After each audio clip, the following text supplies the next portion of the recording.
मिथिला की रानी सुनैना अयोध्या की राजमाता कौशल्या से मिलने आती है। कौशल्या उनके समक्ष शर्मिंदा है कि उनकी बेटी सीता राजरानी बनने की बजाय वन के दुख भोग रही है, किंतु सुनैना अपनी बेटियों के कर्तव्य पथ पर डटे रहने से गौरवित है और सुनैना उर्मिला पांडवी और ऋतुकीर्ति को कैकेयी से सीख लेने को कहती है, जिससे वे मंथरा जैसी कुटिल दासियों से बचकर रहें।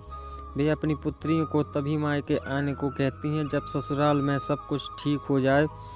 उधर राम दंडकार जाने से पहले ऋषि अति के आश्रम में पहुंचते हैं। यहाँ राम सीता को अतिश्री की पत्नी सती अनसुईया से मिलवाते हैं और उन्हें बताते हैं कि 10 वर्षों तक सूखा पड़ने पर माता अनसुईया ने कठिन तपस्या करके गंगा मैया को प्रसन्न किया था और उनकी एक धारा मंदाकिनी को चित्रकूट तक लाई थी। राम सीता ने माता अनसुईया से सीख लेने को कहते हैं।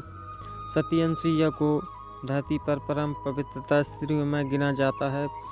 वे सीता को पतिव्रत धर्म का ज्ञान देती हैं। वे सीता के पति संग वनागमन की प्रशंसा करती हैं। माता अनसुईया बताती है कि धीरज, धर्म, मित्र और नारी की परख आपातकाल में होती है और उन्हें राम के इस आपातकाल में पूरा साथ देना चाहिए। वे सीता को कभी मालिन्य न पड़ने वाले दिव्य वस्त्र व आभूषण भी प्रदान करती है। ऋषि अति राम को दंडकार से सबसे शरभंग मुनि के आश्रम में जाने को कहते हैं, क्योंकि शरभंग अपनी देह त्यागने से पहले राम के दर्शन की प्रतीक्षा कर रहे थे। ऋषि अति उन्हें दंडकार के नरभक्षी राक्षसों से सावधान भी करते हैं। राम उन्हें इस क्षेत्र को राक्षस मुक्त करने का वचन देते हैं। दंडकार की सीमा पर विशालकाय राक्षस विराट राम का मार्ग रोकता है। वह हाथी की भांति चिंघाड़ता है, बुरी नीयत से सीता को अपनी मुट्ठी में उठा लेता है। वह राम और लक्ष्मण द्वारा चलाए गए बाणों को तीली की भांति मसल देता है। तब दोनों भाइयों ने अभिमंत्रित बाणों से उनकी दोनों भुजाएं काट दी। राम, लक्ष्मण और सीता यहाँ से आगे बढ़ते हैं और शरभंग मुनि के आश्रम तक पहुँचते हैं।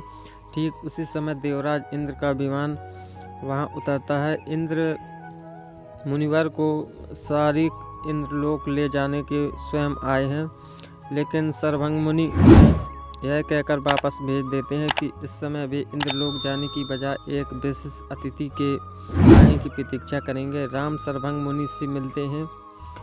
मुनिवर कहते हैं कि राम के दर्शन के सामने इंद्र का नियंत्रण बहुत तुच्छ था। शरभंग ऋषि के अपने तपोबल से अर्जित समस्त सिद्धियां राम को देना चाहते हैं, किंतु राम इसे पुरुषार्थ के विरुद्ध बताते हैं। शरभंग मुनि राम को अंतिम प्रमाण कर अग्नि से अपने पार्थिव शरीर को स्वयं भस्म करके अविनाशी पथ की ओर जाते हैं। राम उनकी शांति के लिए ओम का उच्चारण करते हैं।